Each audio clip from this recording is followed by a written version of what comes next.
Time to steer the line. Touchdown! Sports betting, fantasy football, and the latest NFL news. Featuring Loudesmond, Christian Giordani, Rocky Giordani, and Jeremy James. Bet on us to make you a better. What? Let's get ready to steer the line. Good afternoon, everyone. Welcome to another segment of Steer the Line. I'm your host, Christian Giordani. Alongside him, we have Jeremy James, our fantasy football guru, Rocky Giordani, our ex-professional athlete, and Loudesmond, our professional sports handicapper. Fellas, how are you doing today on this fine Friday? Can you believe by this time next Friday, the draft will have already commenced? Shut up. Is it really Yeah. that? Oh, God. Next Thursday is night one. Can't get here Hey, quick where enough. is it this year? It's in Detroit, 8 Mile, Detroit Rock City. All and right. Rocky's muted. He has no idea that he's saying all kinds of stuff. I'm talking to myself. But every day more news comes out and speculation about who teams are going to do what.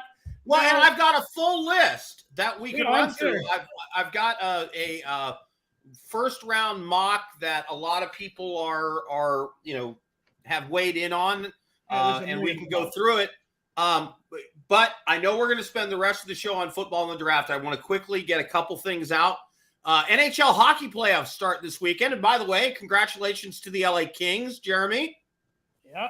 Making it in at the last minute. Of course, we got to take on Edmonton in round one. So, Yeah. but that's all right. They're like the Yankees.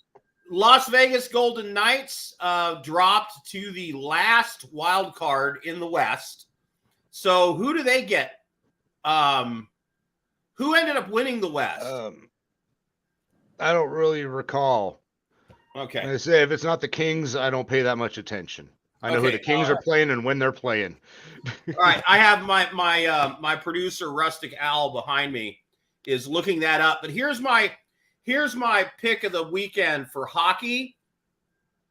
The Islanders and the Hurricanes. Stars. Oh boy, the Golden Knights get the Stars, one of the highest scoring teams in the league. Yikes. All right, so the Islanders and the Hurricanes play the very first game of the playoffs tomorrow morning, 9:30 Western, 9:30 Pacific, 12:30 Eastern.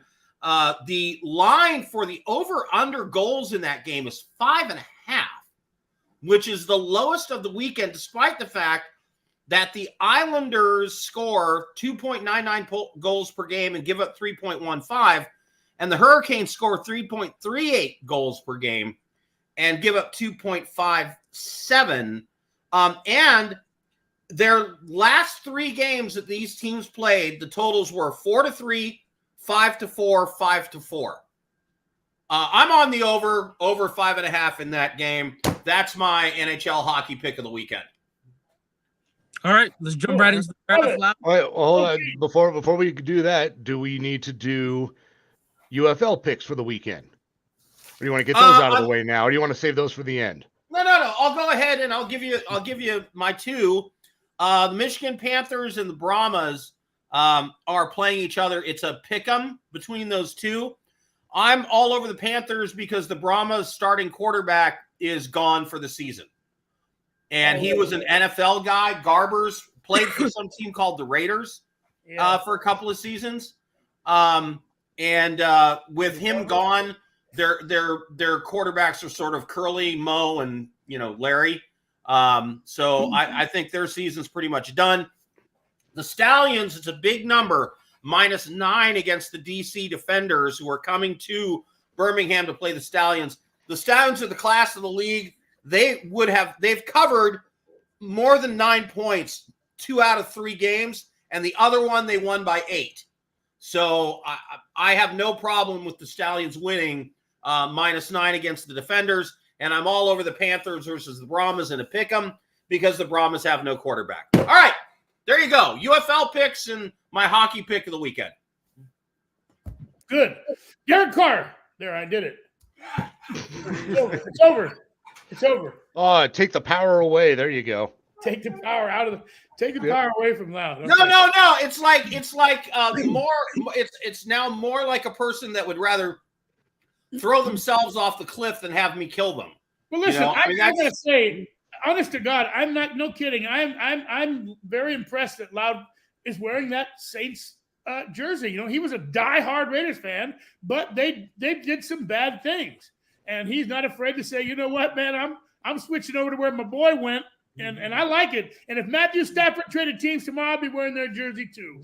Yeah, not me, baby, not me. I'm saying Rams Lloyd all day. All right, let's jump right into the draft. Loud-Esmond, you said you had something to go ahead, so let's pop right into this. Yeah. So I've got. I looked at a bunch of different drafts, and this is the one that I had the most faith in.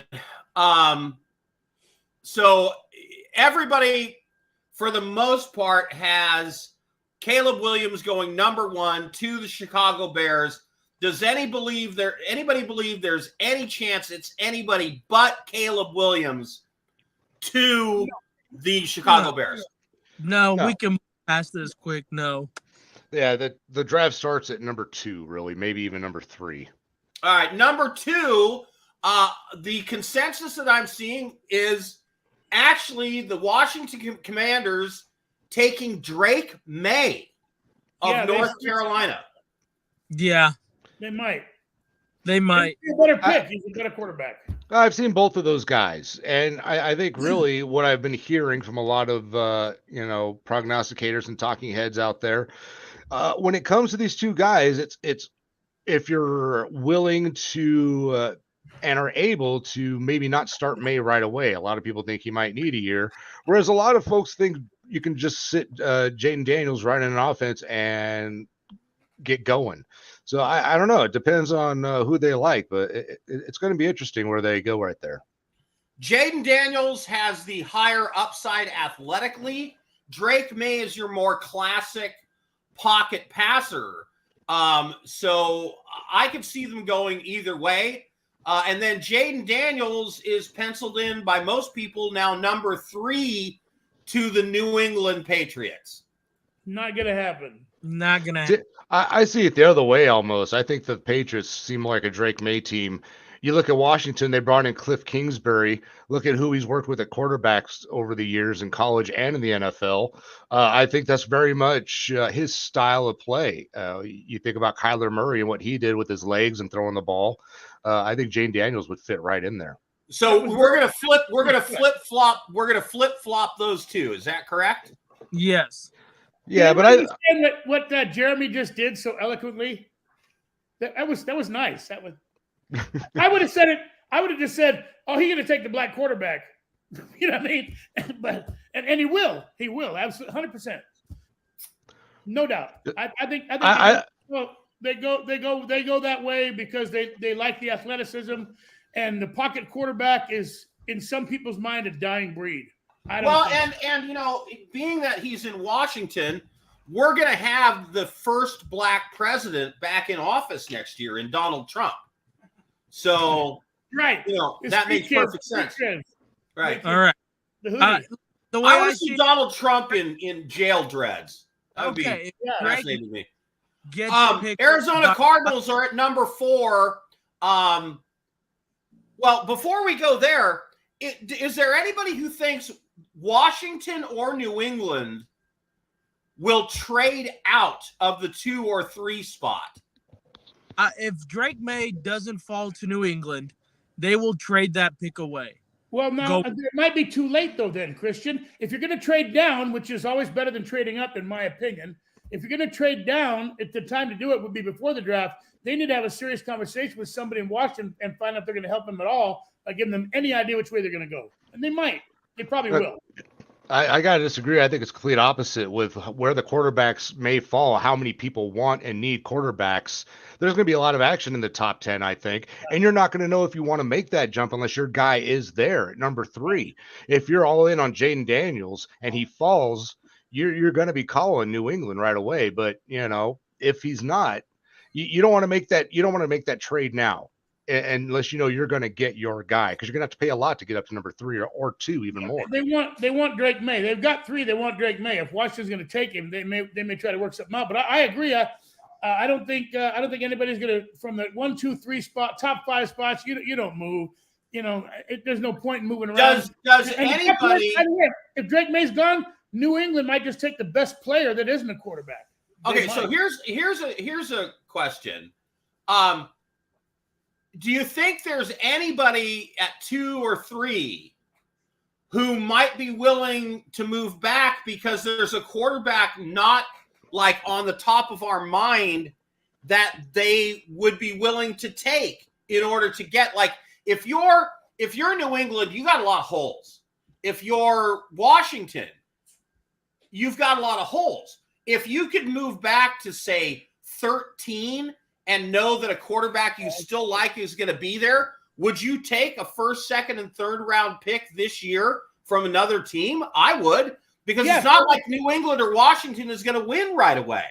Right. New England would trade down to get J.J. McCarthy if Drake May's not there. I'm thinking Michael Penix is a possibility. Michael Penix, I think, is a possibility for either of those teams.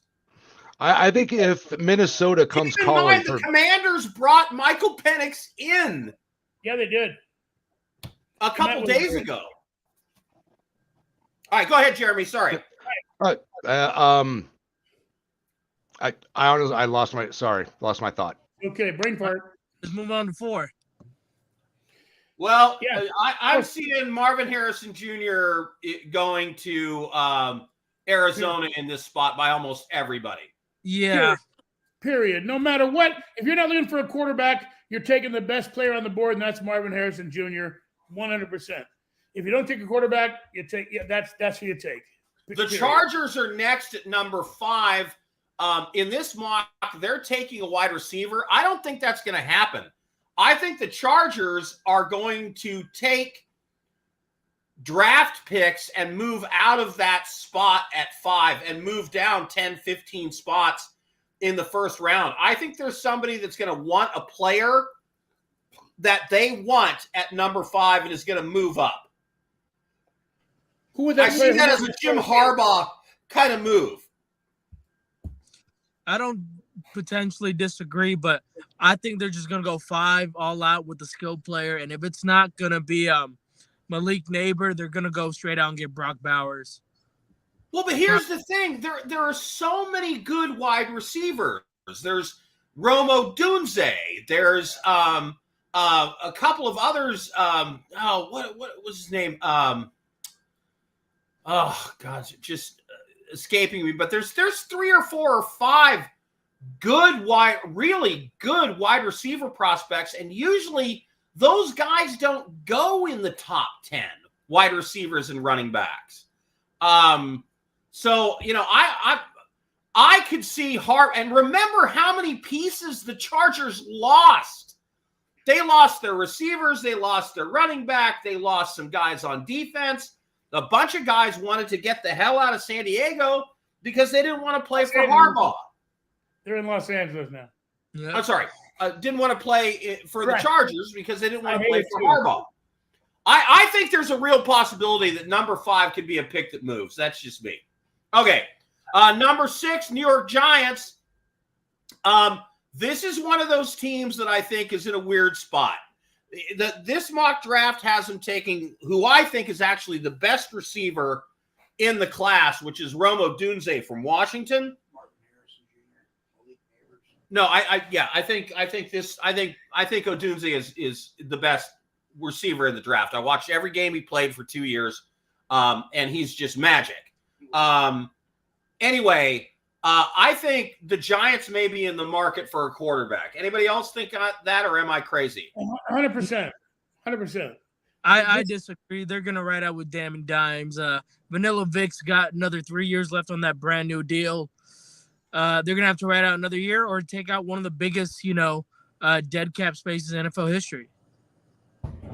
Why couldn't you trade Danny Dimes to, say, the Vikings? Well, no one's going to trade for Danny Dimes with that big contract attached to him. $40 million. No. I'm saying, what if the Giants want to move on from him and they're willing to pay a significant portion of his contract? Yes, but still, the other receiving team would have to pay off whatever's not been guaranteed. Well, his guaranteed money, there is no guaranteed money after this year in his contract. Right, and I'm saying if the Giants were willing to pay, say, half his salary next year, like Denver is paying all of the salary of Russell Wilson, why wouldn't that make sense for a team that is, looking for just some stability at quarterback, and they're not in the top 3, 4, 5 picks? Because they know eventually the Giants would move on and cut him, where they don't have to give up any asset for Daniel Jones in the mean place. Yeah, Does that mean you think the Giants are taking a quarterback? No, I think they're taking an offensive line. I think they'll go Joe Alt. Okay. Who, by the way, I'm hearing people now say that he's not the best left tackle in the draft. And I'm like, yeah, you're out of your mind. Okay. Lau, where would they move to? Where would the Giants move to? Down with Minnesota, you mean? Like maybe move down to take, or just take McCarthy with their pick? Well, what I'm saying is the Giants are at 6. There might be somebody who wants to move up and take a quarterback like the Giants. So the Giants would move up to 6 so they could take J.J. McCarthy or Michael Penix or somebody else that they covet at quarterback. And then they would ship Minnesota would move up and take the draft quarterback that they want. And then, the Giants would be able – what am I saying? I'm totally confused. Yes, no, you're that right. Minnesota might try to move up. If the Giants don't want a quarterback, then why do you need the 5th pick? Right, there you go. Okay. All right, moving on. Joe Alt to Tennessee, edge, Dallas Turner. Raiders. This is an interesting one. I have not seen J.J. McCarthy linked to the Raiders by any mock draft but this. Jeremy, is there any chance the Raiders at number 9 do a trade with Chicago and move up and take J.J. McCarthy? No, I don't think so. I have not heard anything about McCarthy. I mean, you never know, but with the Raiders this year, as far as the draft, I've heard 2 names, Jaden Daniels, which is pretty much out of reach, and Michael Penix. And I think they would rather take an offensive tackle or a corner at that spot, number 13, if they don't trade out, and maybe trade back into the top of the first or hope in the second they can get Penix. But I don't think they're going to reach. I don't think they're going to trade up for I think J.J. McCarthy. I think they'd be smart not to reach. I think this is Minshew and the mustache next year for the Raiders. The Jets take the best offensive tackle outside of Joe Alt. The Vikings would be at number 11, according to this. By the way, who is the Vikings quarterback, Christian? If they don't draft Sam Darnold. Sam, correct, yes. Yeah, okay. So this mock has the Vikings taking defensive tackle Jerzon Newton from Illinois at 11. Seems early for that pick. Seems early for that.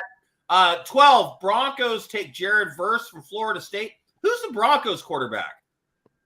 Jared Stidham. But they're going to be down lower in the draft. They're going to take Bo Nix. I don't know how Minnesota is at 12, right? They're at 11.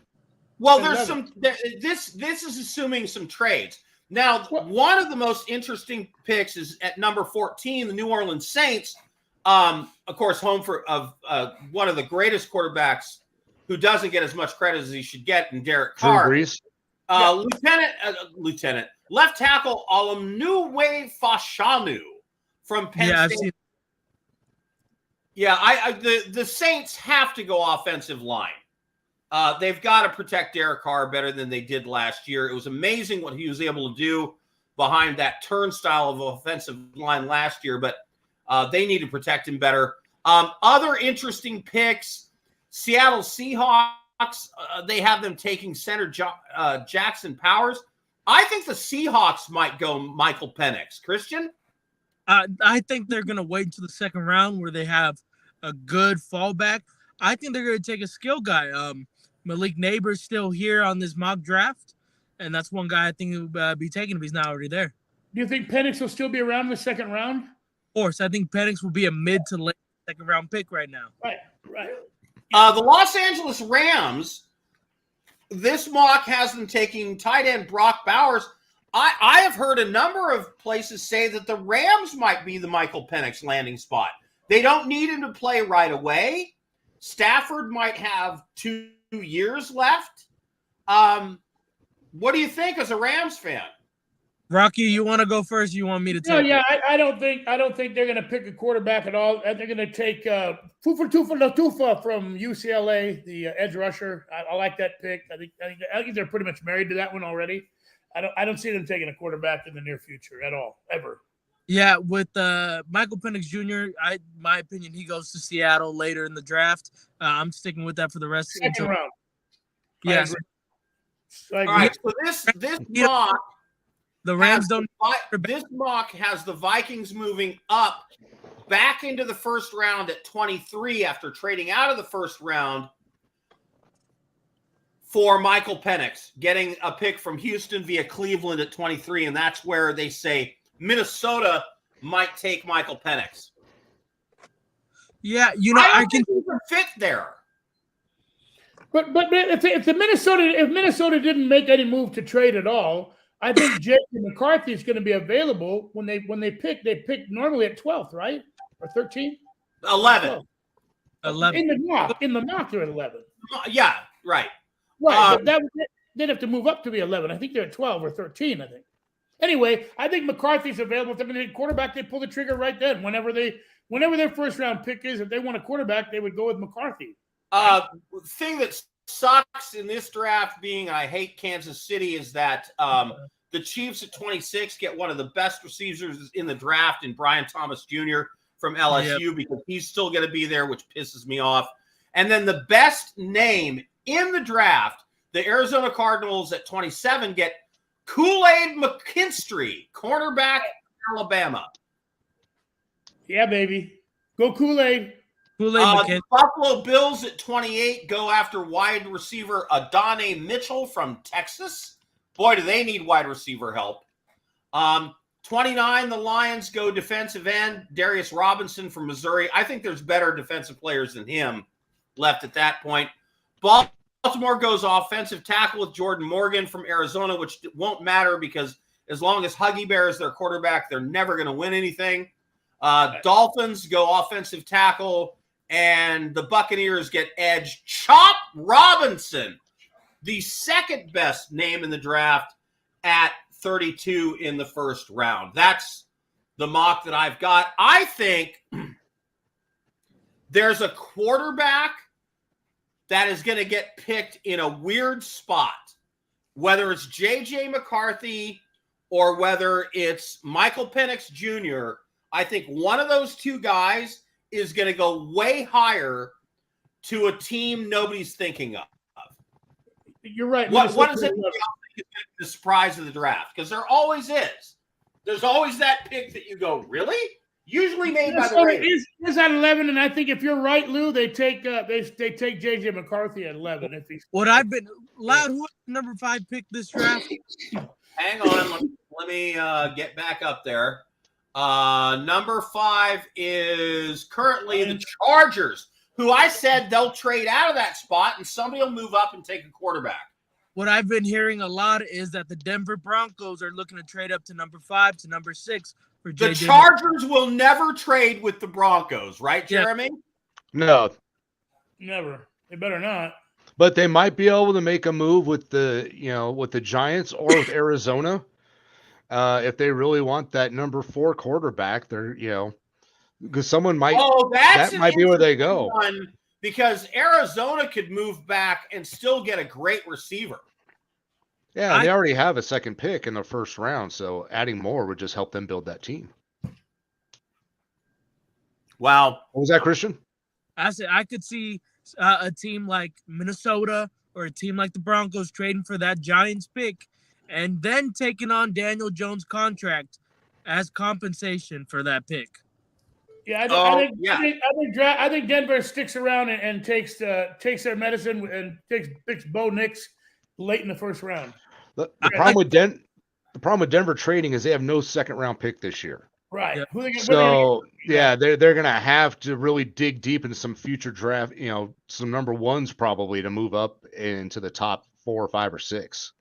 All right. So everybody knows that Texas was right, and the Carolina Panthers were wrong with their draft analysis last year.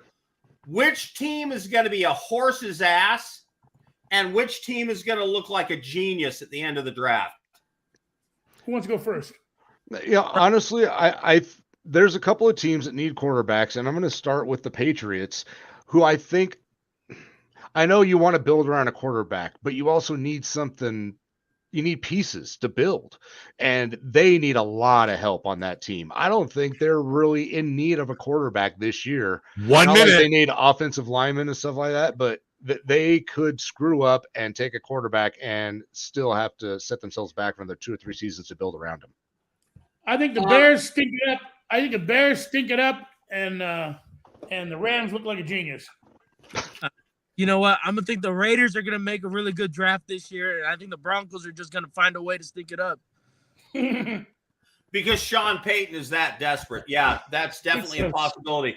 I think whoever takes Caleb Williams is going to look like a horse's ass. I don't trust him. I don't like his character. I wouldn't want him anywhere near my team. And somebody's going to take Michael Penix Jr. at a bargain, and they're going to look great at the end of 5 years from now for that draft.